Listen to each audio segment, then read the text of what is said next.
I bow to all the seekers of truth.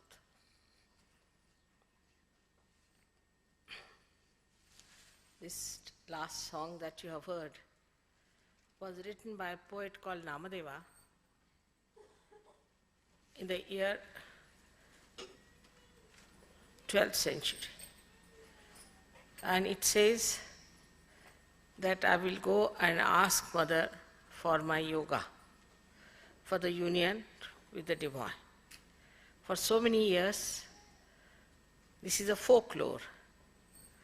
People have been singing in the villages of Maharashtra this song and has described so clearly what I will do when I will go and ask for my yoga. Jogava is yoga and I means mother in Marathi language.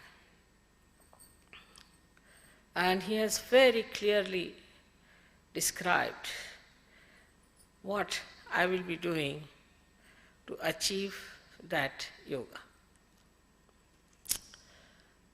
I wish we had time more to explain to you the beauty of this song. And it's sung everywhere in a village you go, they all sing this song. So this was known to India since long, that you have to achieve your yoga, your union with the divine. The modern yogas are just some sort of a V part of something. That is really not yoga, I would say. Like Raja Yoga these days is practiced in a very wrong way, where they are doing some sort of exercises which are not spontaneous. Like if you start your car with the ignition, the car starts moving by itself and the machinery also moves with it spontaneously. You don't have to do any exercise for that. In the same way, when the Kundalini rises to achieve this union, the machinery which is within you, which you will see here also, start acting automatically because it is built for that. And then it creates a situation by which the Kundalini rises, and then when it passes through one of the centers, it goes into augmentation, is to constriction. Again, the upper chakra relaxes. Then when she passes through that, again there is augmentation. But in the so-called Raja Yoga, it is very absurd that without starting the Kundalini, they are trying to stop the centers by putting constriction from outside.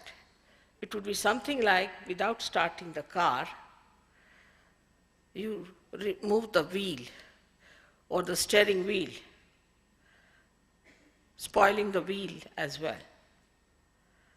In the same way, we can say the Hatha Yoga that has come into being very popular these days is actually written by now Patanjali, who was an ancient saint long time back, thousands of years back, and it had Ashtanga, means there were 8-fold.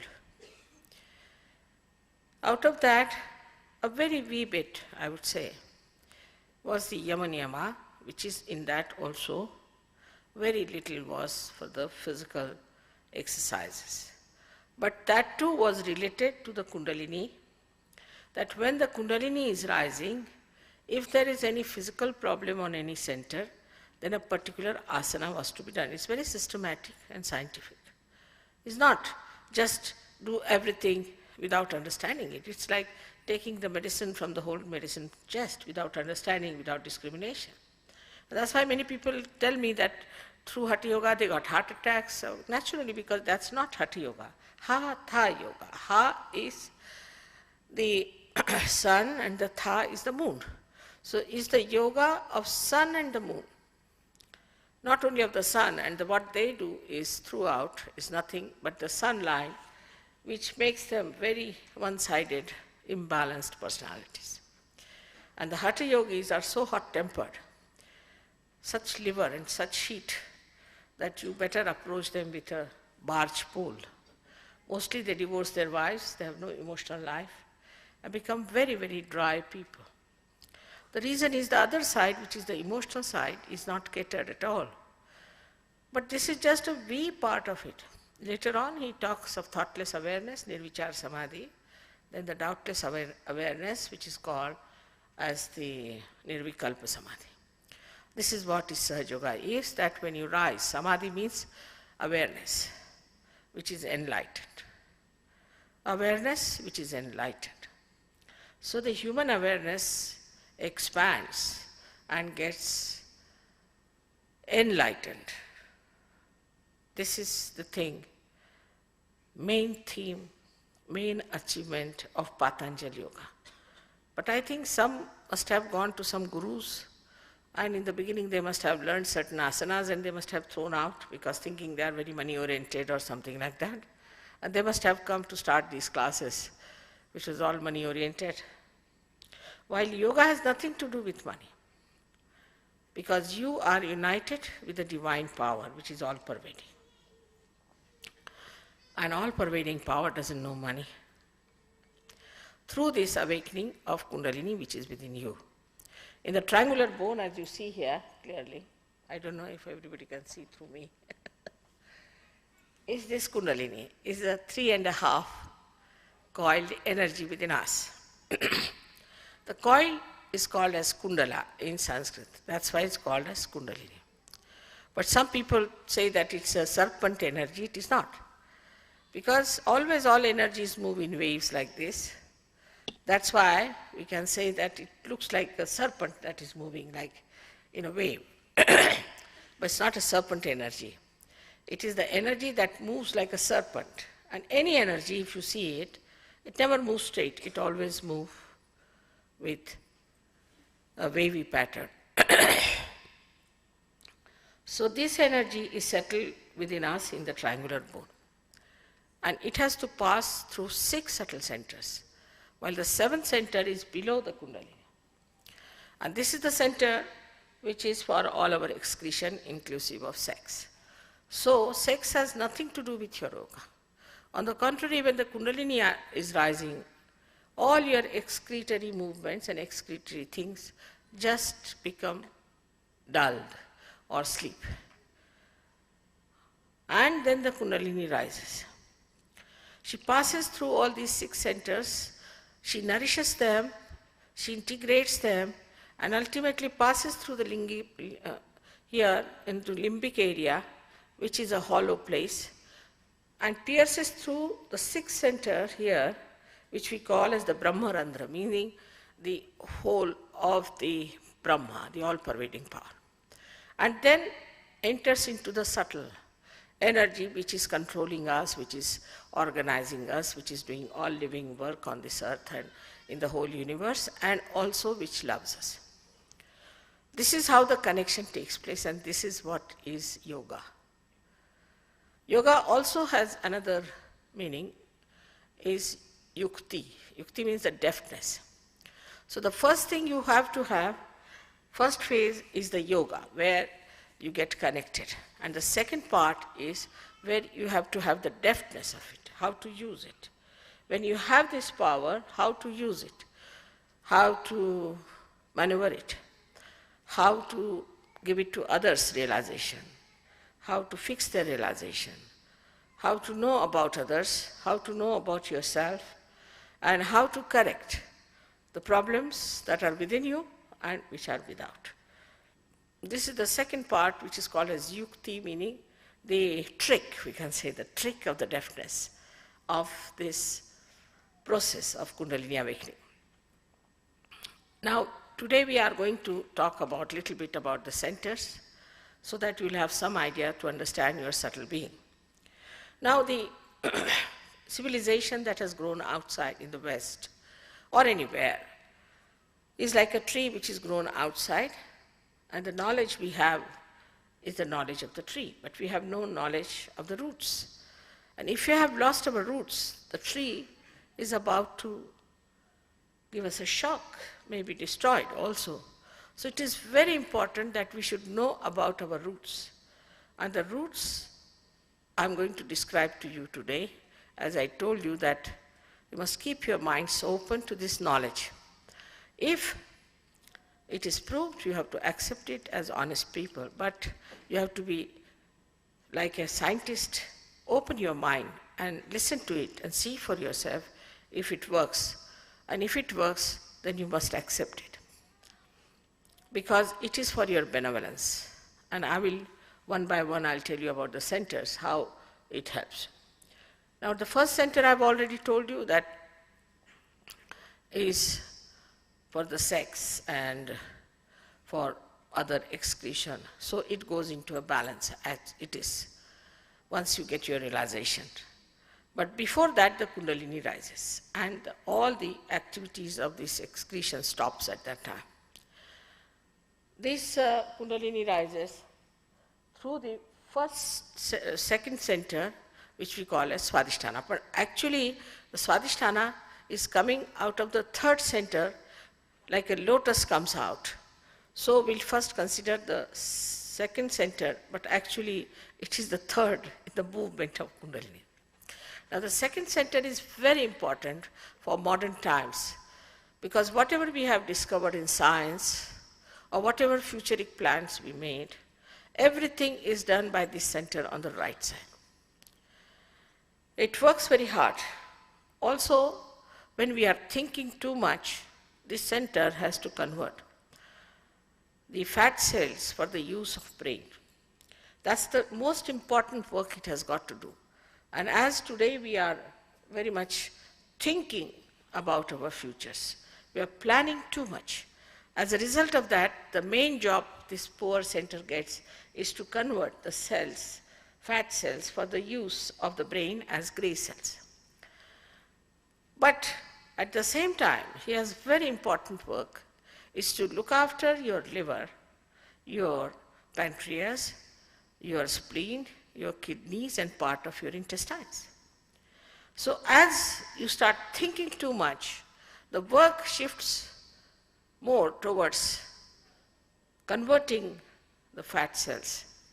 And these other important functions of the organs are neglected, and ultimately sometimes they stop also.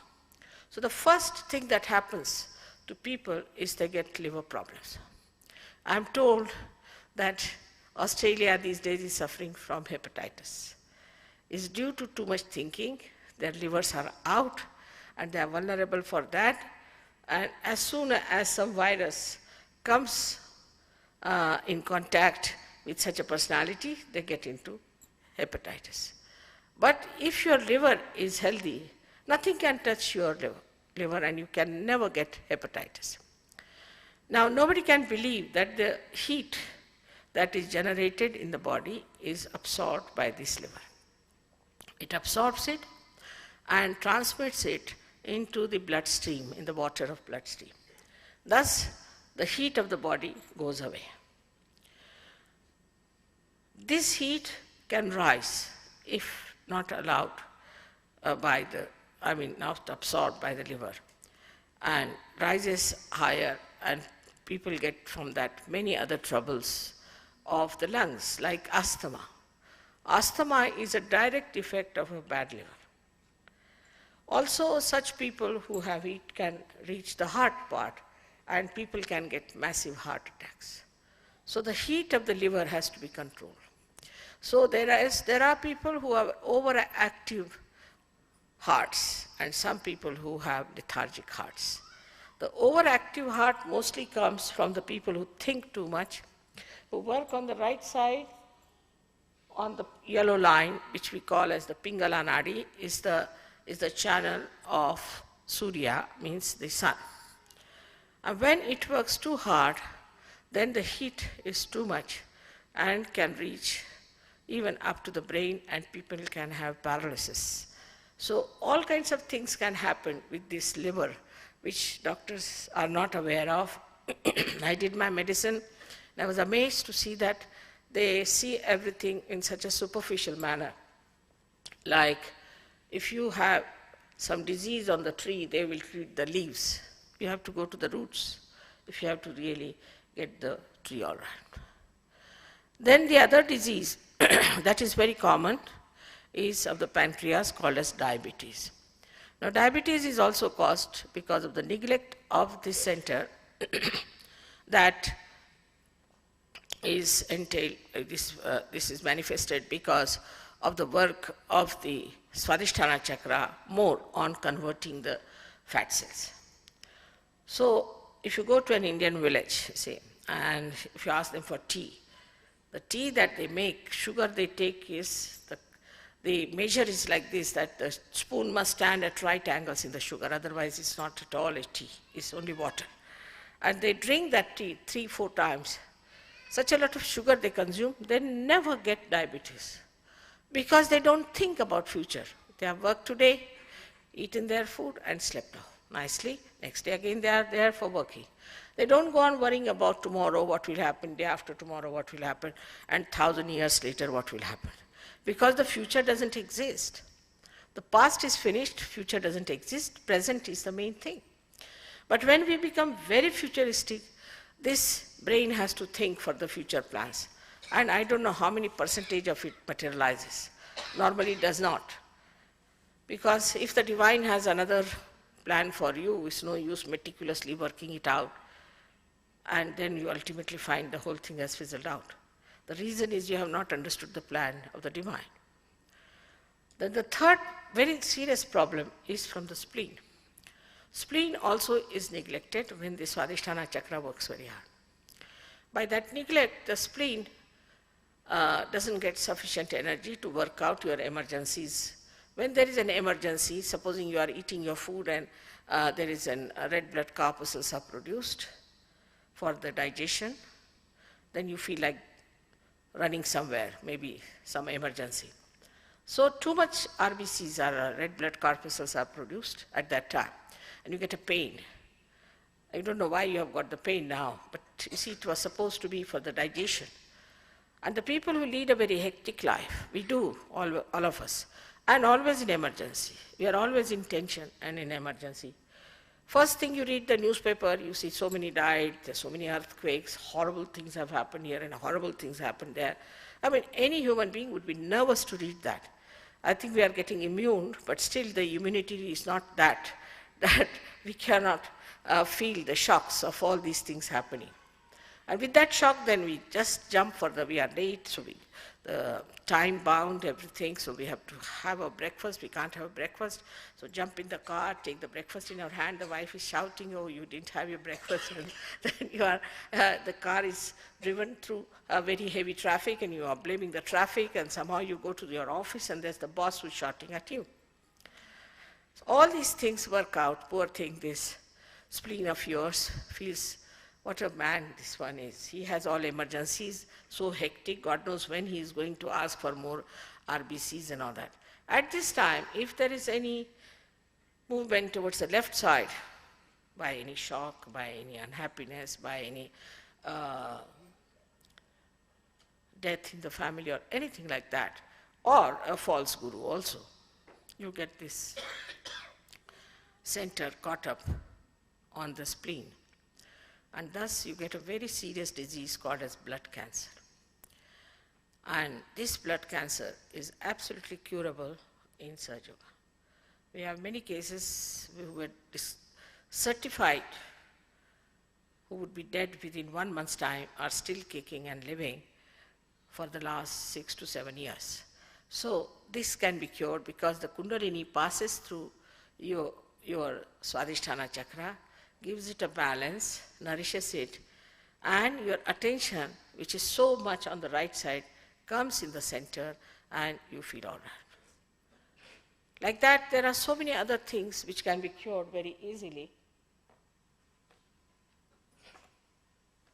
If you want to know how cancer is caused, is also very interesting. And now the paper on cancer is now read in America and Russia, all these places where they are quite advanced.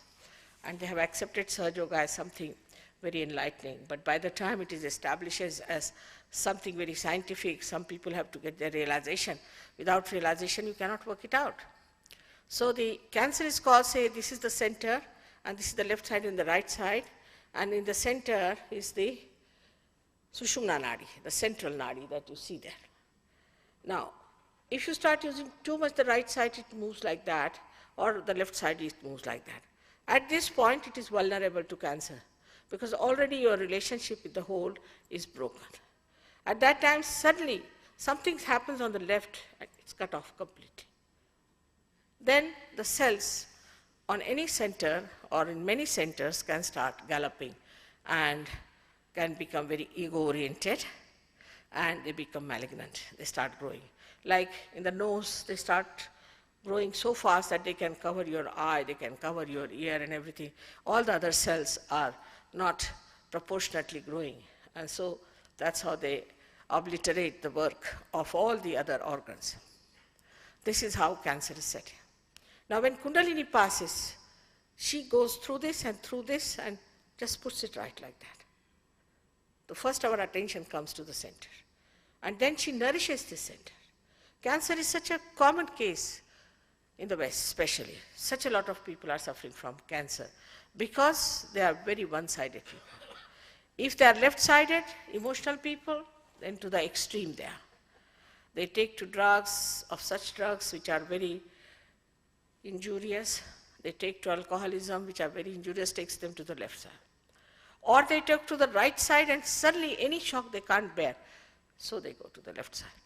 So there's no balance, and this balance is only established through Kundalini awakening. Of course, in one lecture I cannot tell you all about all these chakras, but I have told you about one chakra which is very important and extremely active in these modern times. And that is why Sahaja Yoga was so much needed in modern times. It had to work out all these diseases. And so far the news about AIDS is also good, that the people whom we cured are still doing well in Perth.